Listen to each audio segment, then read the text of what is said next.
Delano Roosevelt, do solemnly swear that you will faithfully execute the office of President of the United States and will, to the best of your ability, preserve, protect, and defend the Constitution of the United States. So help you God. I, Franklin Delano Roosevelt, do solemnly swear that I will faithfully execute the office of President of the United States and will, to the best of my ability, preserve, protect, and defend the Constitution of the United States. So help me God.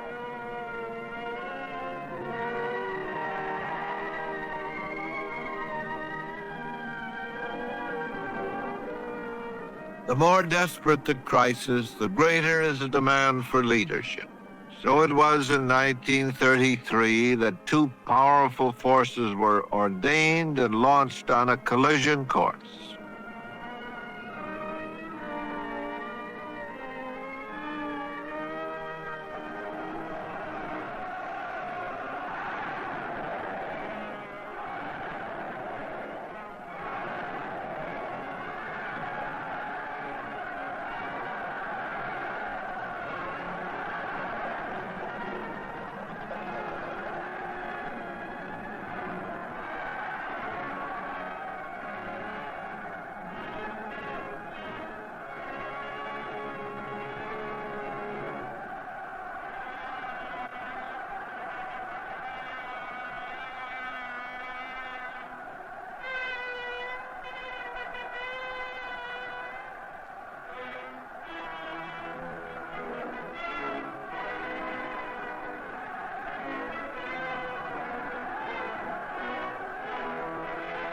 Wir wollen ein Reich sehen und ihr müsst euch schon dafür ziehen. Wir wollen, dass dieses Volk ein Gehorsam ist und ihr müsst euch in den Gehorsam üben. Wir wollen, dass dieses Volk ein friedliebend und aber auch tapfer ist. Und ihr müsst friedfertig sein.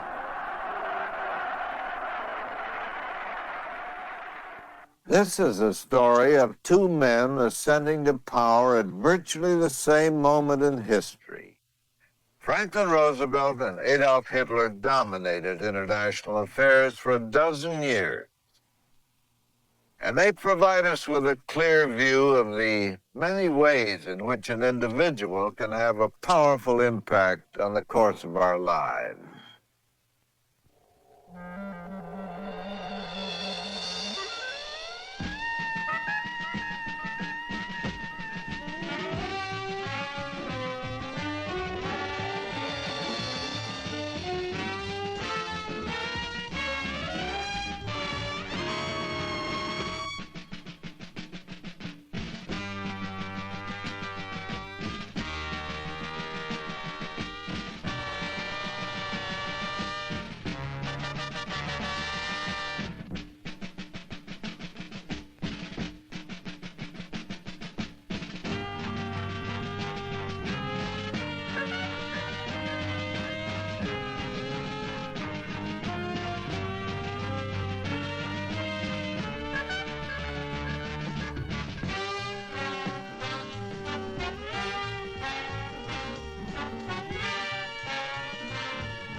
Und geheimnisvoll was diese Hunderttausende denn zusammenführen, was in Not, Leid. His intensity and frenetic style mesmerized his followers. He was the master of persuasion. He infused the Gotterdammerung spirit of ancient Germany with mystical fervor. Dirigieren Sie nicht der Staat befiehlt uns, sondern wir befehlen den Staaten. The spectacle was carefully staged, the ritual was performed time and again, and the German people responded from some deep and urgent need to find their shattered pride. One historian has noted that Hitler was not so much a vision as a force to the German people. A liberal democracy had let Germany flounder. Discouraged by ineffectual government, Germany's solid middle class was drawn to Hitler's radical splinter party. Not by ideas, but by the apparent confidence of its leader. Die Partei ist Hitler! Hitler aber ist Deutschland, wie Deutschland Hitler ist! Hitler! Sieg! Heil! Sieg! Sieg!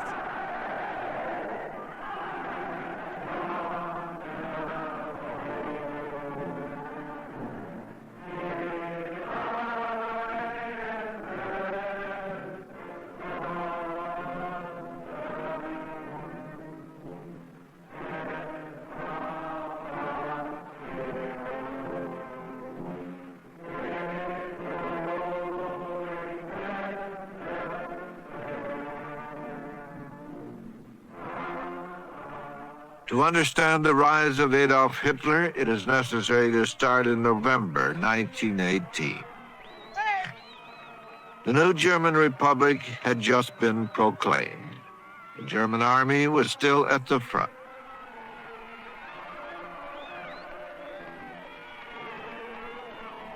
A young army corporal named Adolf Hitler believed that Germany was betrayed at the Versailles Peace Conference by politicians he called the November criminal.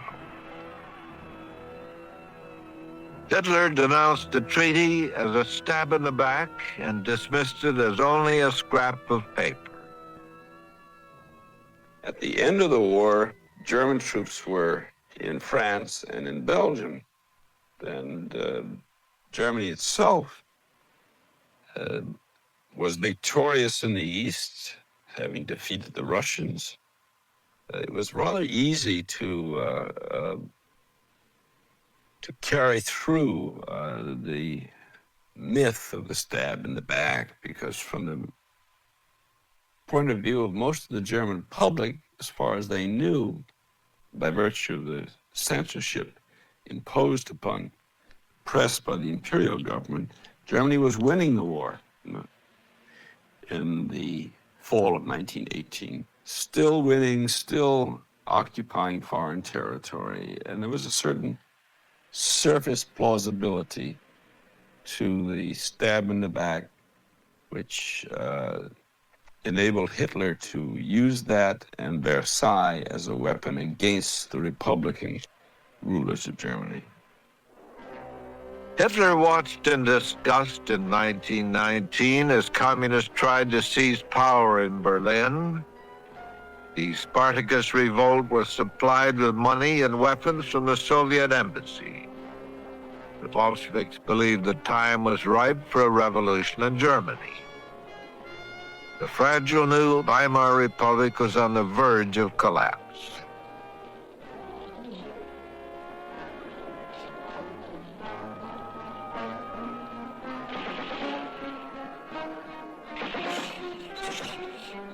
Chancellor Friedrich Ebert needed an enforcer to establish order. Gustav Noschke was willing to play the role of bloodhound and butcher. Noschke recruited an army of right-wing soldiers called the Freikorps to put down the revolt.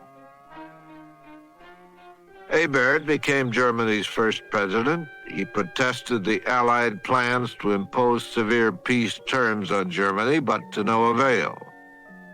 A shaky coalition held the republic together, but the German army remained independent. General Hans von Zeke devised a scheme to circumvent the Treaty of Versailles, which limited the German army to 100,000 men. Von Zeke trained only potential officers, and by rotating recruits every 3 months, he created the nucleus of the future army.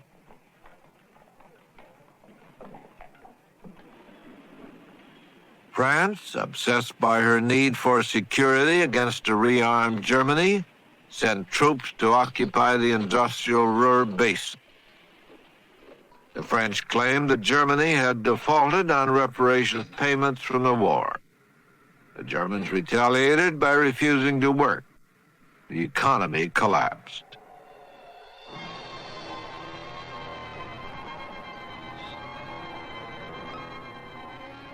In 1923, a 1 billion mark note would not buy a pound of butter.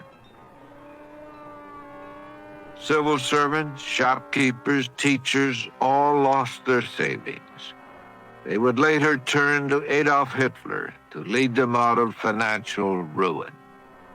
In 1923, Hitler's famous beer hall putsch ended in disastrous failure. Hitler and 3,000 Nazis marched on Munich. Von Zeke's troops fired into the mob, killing 16 Nazis. Hitler was arrested and tried for treason. He was sentenced to 5 years in prison, serving only 9 months. The aborted putsch more than served its purpose. I think, though, Hitler made his impact less directly through the putsch than through the subsequent trial.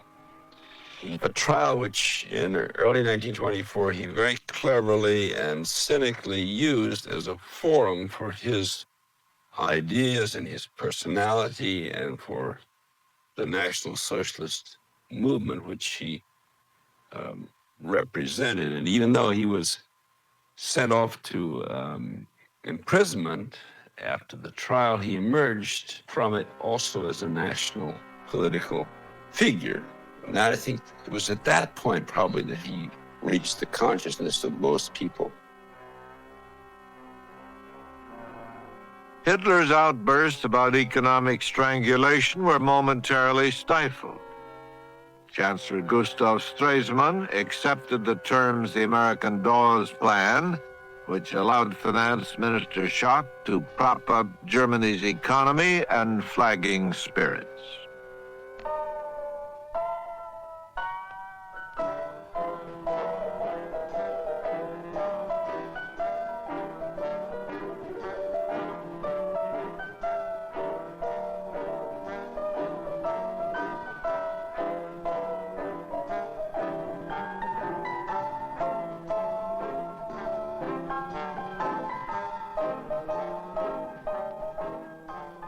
While cabarets satirized politics, artist George Grosz and others concentrated on biting social criticism. The arts were angry.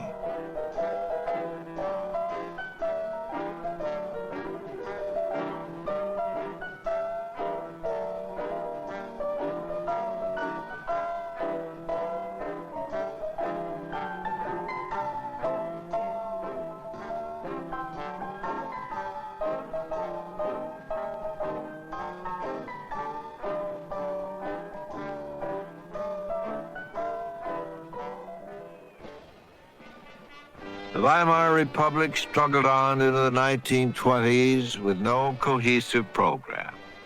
Splinter groups, the left, right, and middle jockeyed for power with no single party dominant.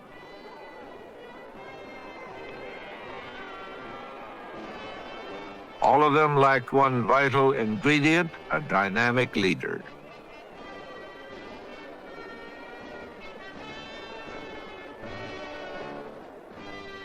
Waiting in the background was a patient Adolf Hitler, convinced that the sham of democratic elections would fail.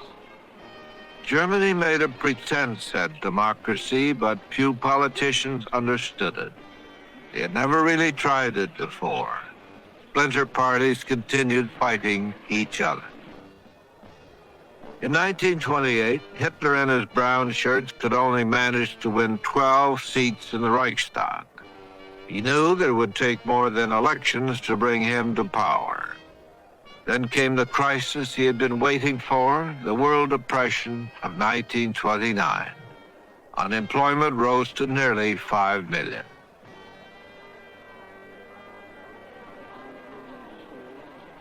The 1930 elections, the Nazis surged to respectability. They polled 6.5 million votes, becoming the second largest party in Germany. The communists also made big gains.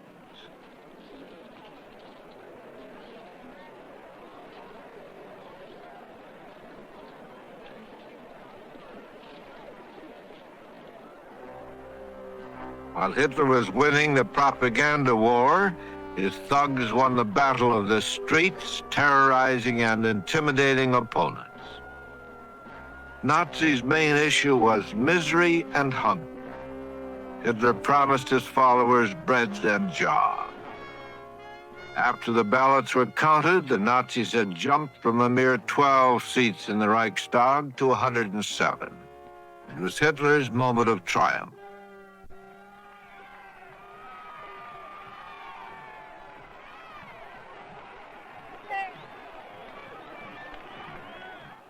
In America, President Herbert Hoover believed that somehow the American spirit by itself would rally the country past the crisis of depression. But rugged individualism faltered in the crush of depression and left Hoover frustrated and unable to deal with the country's economic collapse. The stage was set for FDR, whose greatest strength at that moment was his optimism and his own confidence. And I take from this message to my nationwide audience that the election of the Democratic ticket is the best way to solve this problem, the best way to bring back prosperity. The election of Roosevelt, of Gary.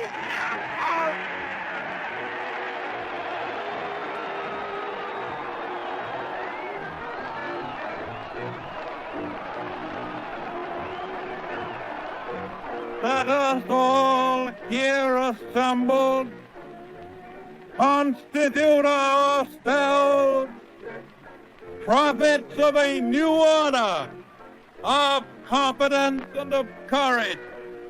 This is more than a political campaign. It is a call to arms. Give me your help not to win votes alone, but to win in this crusade to restore America to its own people.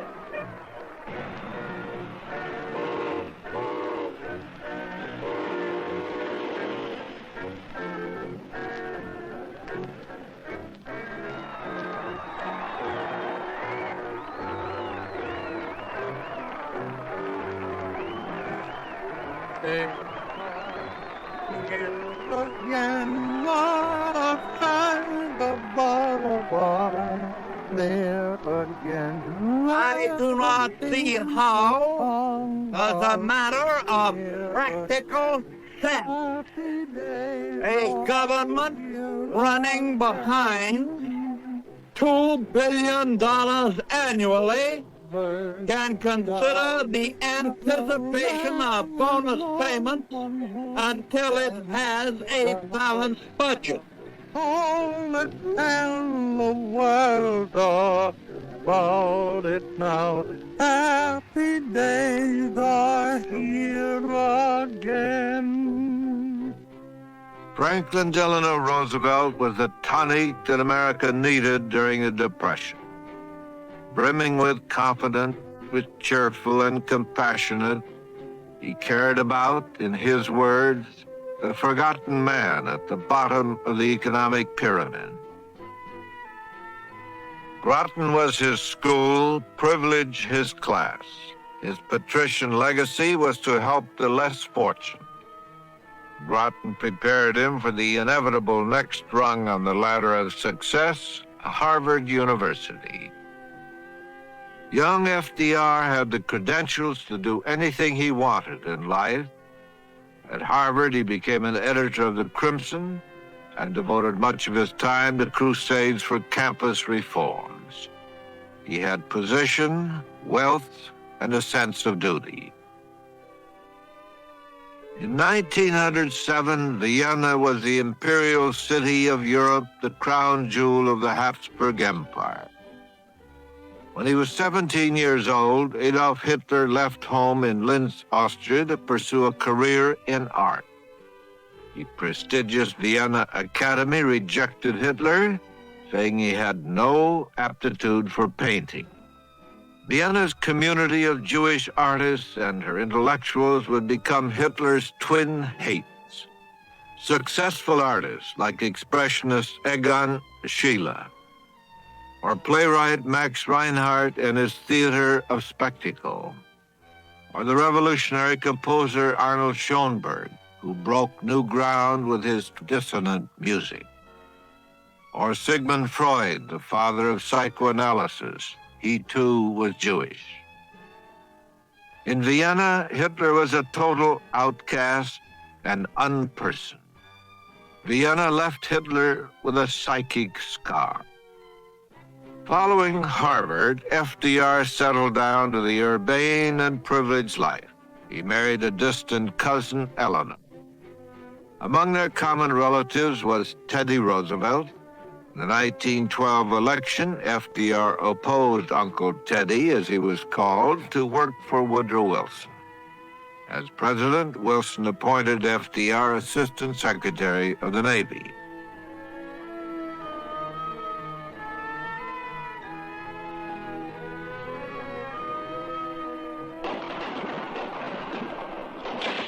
The First World War left twice decorated, temporarily blinded Corporal Hitler, dedicated to avenge what he considered the betrayal of the German army. The 1921 polio epidemic left FDR a cripple for life. His suffering seemed to strengthen his character. The Nazis turned Hitler's humble beginnings into an asset and identified him with the struggling middle class. His war experiences gave him a volatile theme for the 1932 elections, the betrayal of Germany. There were 5 elections that year. Governments and chancellors changed regularly. None had a majority, and none could restore order.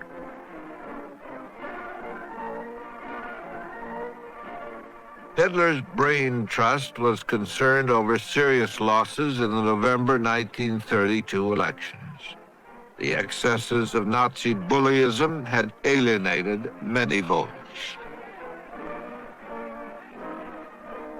The chaos that Hitler created in the streets would pay off behind the scenes in the power politics of Germany. Through bluff, intrigue, and agitation, Hitler forced Chancellor von Papen to resign.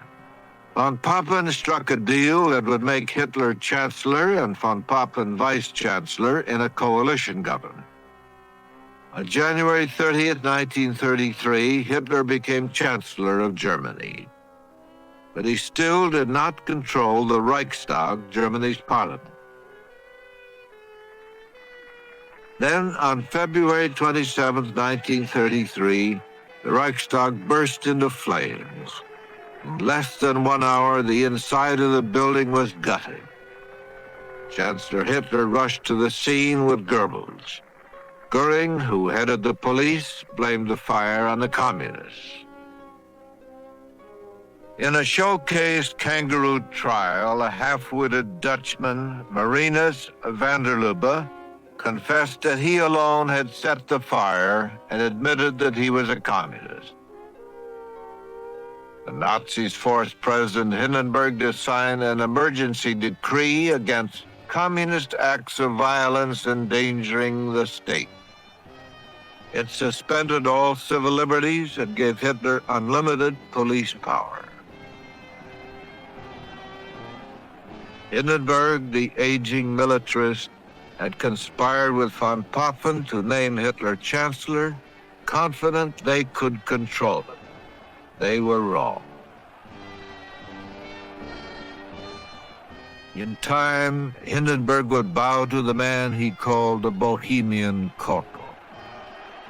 The Nazis never won a majority in any of the elections which they contested. However, it is important to note that Hitler was not voted into power by a majority of the German people. In fact, the last free election prior to his appointment as German Chancellor marked the greatest losses suffered by the Nazis. In November of 1932, in the last election before Hitler's appointment as Chancellor, the Nazis lost more than 2 million votes and had their delegation in the National Parliament severely reduced.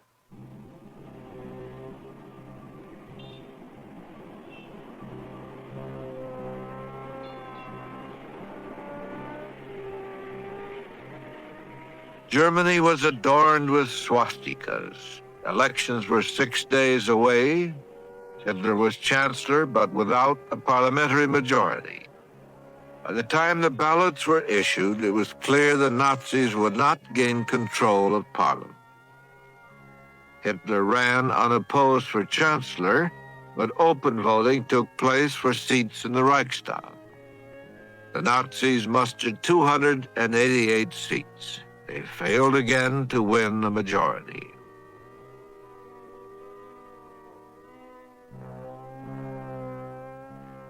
The cheerful atmosphere of the polling places concealed Hitler's boldest plot. He used his emergency police powers to arrest all communist delegates. In one stroke, he gained the majority he needed to become absolute ruler of Germany.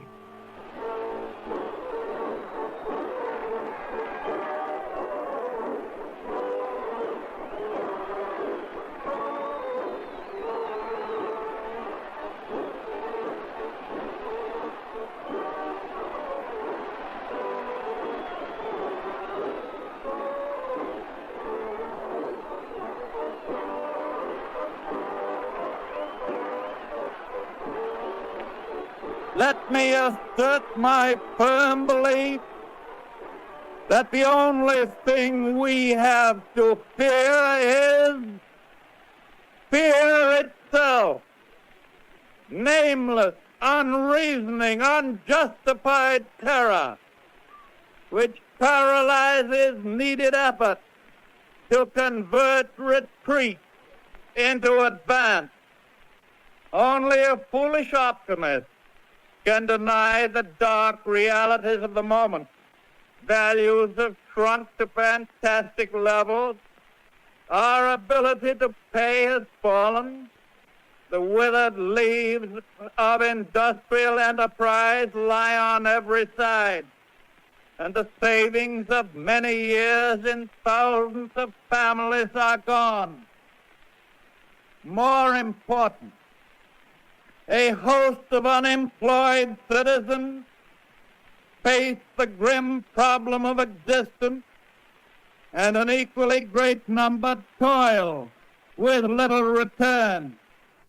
I shall ask the Congress for broad executive power to wage a war against the emergency as great as the power that would be given to me if we were in fact invaded by a foreign foe. This nation is asking for action, and action now. The next day, the New Deal was underway. A cripple no man could cure was busy curing this crippled country. He improvised, he blundered, he failed often, he flattered and cajoled and threatened, he finessed the deck at times and misled, but he never showed outward signs of bitterness or defeat or hatred. He kept at it and at it and at it.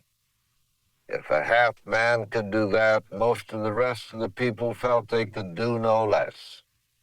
And Roosevelt reassembled America's energies and a sense of purpose. Franklin Delano Roosevelt became a symbol of hope, and the American people responded in typically American ways.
Sure.